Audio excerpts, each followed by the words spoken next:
Target's CEO is out of a gig. This is Brian Cornell. And Brian Cornell thought he was the big cheese going in. He was going to do all these great things at Target because, hey, Pride Month, this, that, and the other. And we're going to have like the rainbow swimsuits, the rainbow tuck-it swimsuits.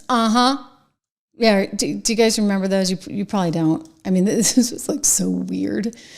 I was telling my mom, she couldn't believe me. She didn't believe me. And I was like, no, they really had these things. The tuck-it swimsuits, they were swimsuits for men or for boys. They were sort of rainbow styled, pink and yellow and all those pretty colors. And, you could tuck it all in. And Alex Stein, a YouTuber, did a really, really funny thing on this. I've showed you guys this before. He's like, oh my gosh, yeah, it really works. You can tuck it, you jump around. This is what they were putting on their sales floor.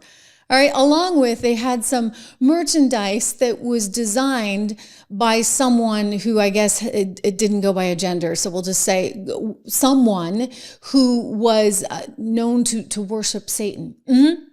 No joke. And then somehow the rainbow t-shirts for the, and the onesies for the kiddos were all products of this designer. And it's like, whoa, people, Brian, come on.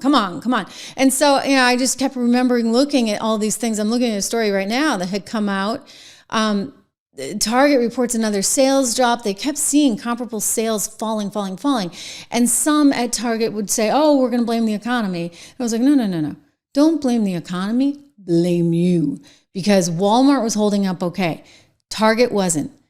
A friend of mine who actually used to be the chairman of the board there, Jerry Stork, who came on the show and talked about this. And he said, listen, this was not wise. Like, you don't do that with your brand. You're just trashing your brand, right? You have to understand middle America is not going to go for the swimsuits and the rainbow onesies and all that kind of stuff on display. But simultaneously, it wasn't just that. It was that the CEO didn't really kind of get the concept of what Target was. So now they've brought in someone new who allegedly, although I'll tell you, investors are not convinced, wants to bring them back to their roots, which means, remember when we used to call it Target and it seemed like sort of sophisticated? It was like the sophisticated Walmart. They want to try and go back to that. But I got to tell you, they've done so much damage right now. This guy did so much damage to the brand that, I don't know if you recover so easily from that. It's sort of like Bud Light, right? They still haven't recovered over at Bud Light.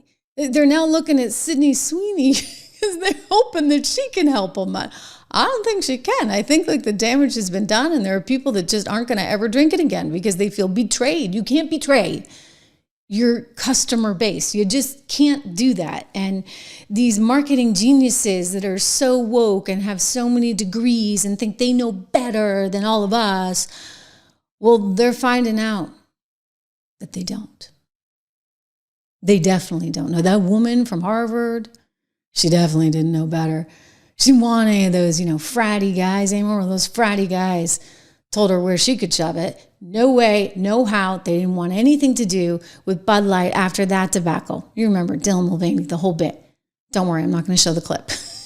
But this guy at Target should have seen the handwriting on the wall. And he couldn't and didn't.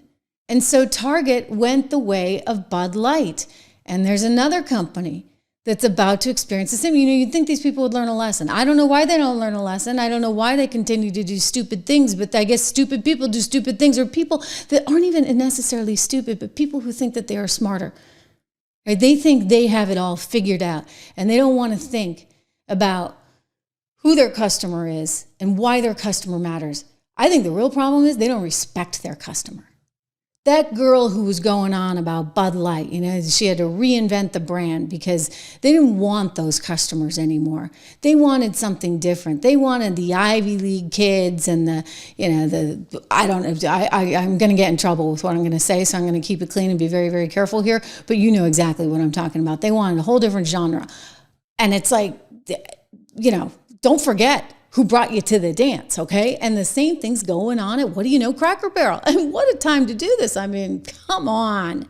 So they got a new, CEO over there, and she's being heralded by the mainstream media as, the next thing since sliced bread. She got a spot on Good Morning America today. Why? Oh, because they're redoing the Cracker Barrels all around the country. I happen to like Cracker Barrel.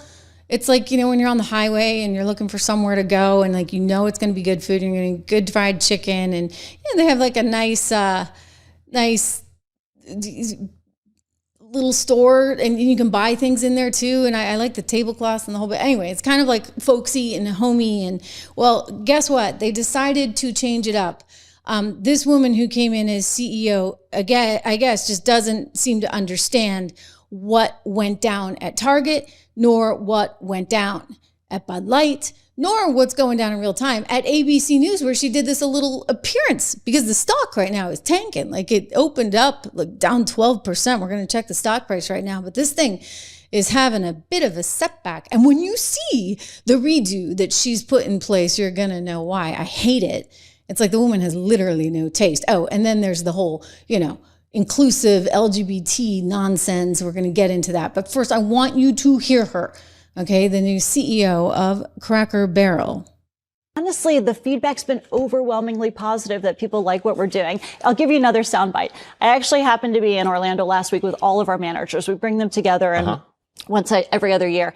And the number one question that I got asked, Michael, was, how can I get a remodel? When can I get a remodel? How do I get on the list? Oh, really? So because the feedback and the buzz is so good, not only from our customers, but from our team members. They want to work in a wonderful restaurant. So we're doing everything for our guests and our team members. Well, Julie Messino, it's wonderful to have you here. Pleasure to be here. Thank you for answering those questions for all the Cracker Barrel fans out there. There's a lot of great changes. Thank you so much. All right, thank you. Robin? Can I get in writing that the peg game is going to stay? The peg game is staying. Okay. So are the rocking chairs, fireplace, vintage decor. It's all there. All right. Okay. Because that would be a deal breaker. That would be a deal breaker. It's definitely a deal breaker. Did you see the new logo? They're proud of that too. They're more simple Cracker Barrel as opposed to, that old guy sitting there, because we don't want any old guys. Definitely not a white old guy by any stretch of the imagination, right? Because that's no-go territory. And so Cracker Barrel is trying to reinvent itself. And take a look. Okay, so this is the old Cracker Barrel. I love it. Like I've always been like, oh, this is so pretty, and this nostalgia, and this, that, and the other. James Marino, thank you for the generosity, and thank you as well. I think we have another super sticker coming in here. But look at that picture, right? Don't you like that? Oh, Justin M, thank you so much. I thought it was so cute and nice and kind of made you feel like small town America.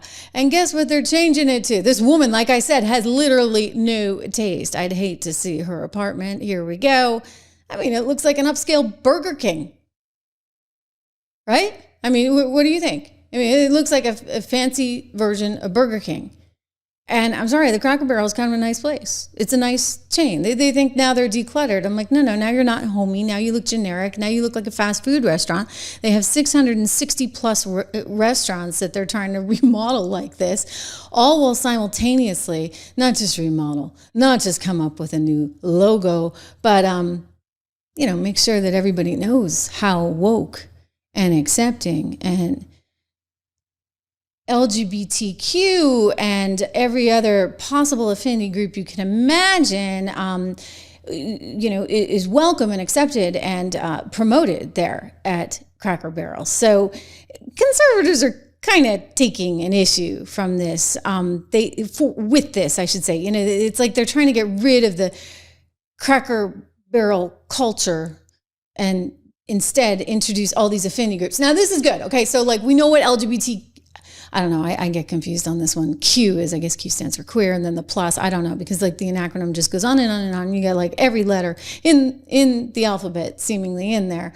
And pretty soon they'll come up with new ones. I bet we're going to have more letters. They're just going to make them up, right? Then so they can add to include more people. So they've got the LGBTQ plus, and then they want you to know they have all these resource groups at Cracker Barrel for you. So I'm looking on the screen here. If you're watching on YouTube Live or on Rumble or on Spotify, thank you. If you're listening, thank you as well. But AMPT, anybody know what that is? I'd never heard of it.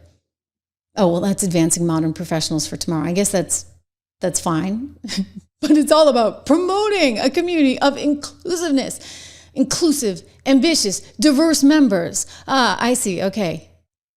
I wonder if I could be part of that. I don't even know. Maybe because I'm a woman. If you're a white guy, forget it. Like, you can't be part of the AMPT. I didn't even know what AMPT was. Whatever. Then they've got Be Bold. Be Bold is the mission for Black leaders. The mission of Be Bold is to cultivate and develop Black leaders within the Cracker Barrel organization. I do believe that this is actually illegal, guys. And Donald Trump is actually bringing cases. ABC News is under fire right now. They're being investigated because of their DEI practices. And you got it right out there, out in the open for everybody to see. Oh, I don't know. What's this woman's name? Mazzino. Let me bring it to you. This CEO, you're going to get to know her name. We're going to find it. Mazzino is her last name. She's going to probably take some flack for this. I mean, the stock's already just cratering. Then there is Be Well. Be Well is the benefits department. It helps employees experience, it helps your employee experience by sponsoring health and wellness activities that nurture employees' physical and emotional and financial and intellectual well-being. Because, if you work at Cracker Barrel, we're going to make sure that you feel really, really good all the time. Because you get all these PhDs that suddenly they're waiting tables and they're like, oh, I don't know if I like this one, right? This isn't really working for me. We did this the other day on my shorts feed. There was this girl who had just graduated from the University of California at Berkeley. And she's like, I can't find a job. I don't want to have to work 40 hours a week. I can't do that. Like, what are people expecting? And it's like, well, maybe they're actually expecting, yes, that you actually work. And that, your company isn't there giving you handouts non-stop. I'm trying to see if I can find this because I wanted to show it for you guys. It's actually really, really, really funny. And I was dying as I saw this woman. I'm like, this is what society's come to. But of course, because you get Cracker Barrel saying, hey, we need to have this Be Well initiative, right? Be well, be well. Okay, I got it. Here's the Berkeley girl. And she's got a TikTok account because apparently everybody has a TikTok account now. Let's take a look at her. I think this girl can work at Cracker Barrel. What do you guys think? Watch. Getting crushed by capitalism is like so cringe, but it's like, it's happening to me. And like, I got a PhD from Berkeley and like, I can't get a job to save my life. Like, I got a soil biology PhD and like now I'm a tutor and a babysitter and a dog sitter. And like part of that is because like I don't want to like move to some random place in the middle of nowhere. But like the other half is like they cut all the funding for science and like the biotech market is just like absolutely cratered. And like I have long COVID, so it's difficult for me to work like a full-time job. And just like, I got on here to rant a little bit, but like, oh my God, like, what do we do? I just have to work. Yeah. What do you know? You have to work. What has happened? Like, how is it that people don't understand the basics? Like, yeah, you got to go to work. I mean, I really question what we've done, right, as a society, because we're raising a generation that doesn't understand that they have responsibilities in this world. I'll just say it, like, and it's blows my mind because it's like they think they're owed something.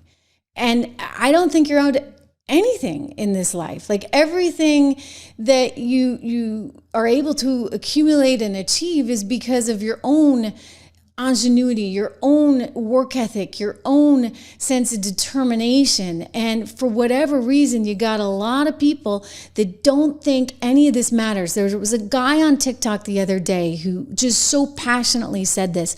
And he talked about, I'm going to show it to you. He talked about how what the real privilege is, when you get your rent paid for you, your cell phone paid for you, when you get the food, credit cards that they're giving out. That's what is really privilege. because that's being covered by the rest of society. And it's really not fair. It's just not fair that that's happening. And people need to take more responsibility, more ownership, if you would, for themselves.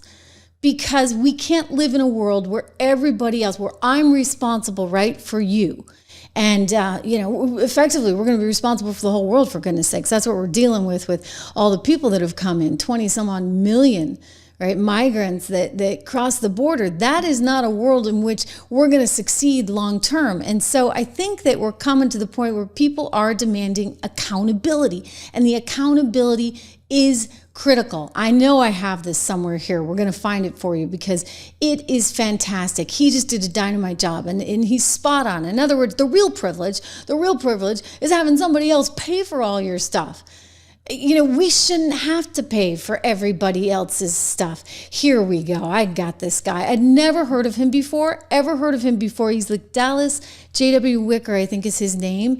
And he says it. I mean, there's some verbiage, shall we say, thrown in there, but we got that out of there so we can keep it clean for everyone. And he is dynamite. So let's take a look at this guy. This is what privilege is. So sick and tired of hearing about privilege. Privilege isn't being white, bonehead. Privilege is living in government housing and calling people oppressors while they pay your bills. Get it? I'm done pretending that any of this bull makes sense. You want to talk about privilege? You want to talk about real privilege? Real privilege is wearing $200 sneakers when you haven't worked a day in your life. Privilege is walking around with $300 Beats headphones while you're living on food stamps, while you're on public assistance, and it's paid for by people who wake up and grind every day. Privilege is having the latest smartphone with unlimited data and having zero idea where the bill goes because somebody else is always picking up the tab. Privilege is being able to protest every little thing that offends you without worrying about calling in sick to work because you don't have a job. Privilege is being able to cheat, lie, fail over and over again in life and still get bailed out while people who play by the rules get punished. That's privilege. This isn't about race. This isn't about class. This is about accountability. We've got a culture that rewards victimhood and demonizes work ethic and responsibility. Meanwhile, the people holding everything together for the rest of society, they get taxed into the ground. Their businesses get choked by regulation, and they get personally vilified for speaking up and saying that this is full. You want to talk about privilege? Then start with the people who've never paid the price, but who also scream the loudest. Because they've never had to build anything. They've never had to defend anything. They've never had to carry any real weight. And the reason they get away with it. Okay, so that's my point. And then, when you have Cracker Barrel catering, I should say, and look, I just don't get it. Like, when did companies suddenly have to take all this on? Not just the LGBT stuff, but take a look at this one. Again, all these different affinity groups. It's bonkers. All these little groups in there. I think it's kind of pathetic. And you know what? I'm not the only one who thinks it's pathetic. I'm not the only one. Funny enough, take a look here. Crushed by capital. Not here, not so here. Sick and tired of hearing about. I'm not the only one that thinks it's pathetic. The market thinks it's pathetic because I'm looking at the stock price right now and it's really underwater. Check this out. Okay. $53 for Cracker Barrel. It's down 9.31%. Because the CEO thinks that the answer to all of this is to make her stores look like some kind of generic Burger King while simultaneously doubling down on all these stupid affinity groups. She just clearly didn't get the memo. So take that, Ms. Bazzino, and run with it. I don't think anybody's interested in your company.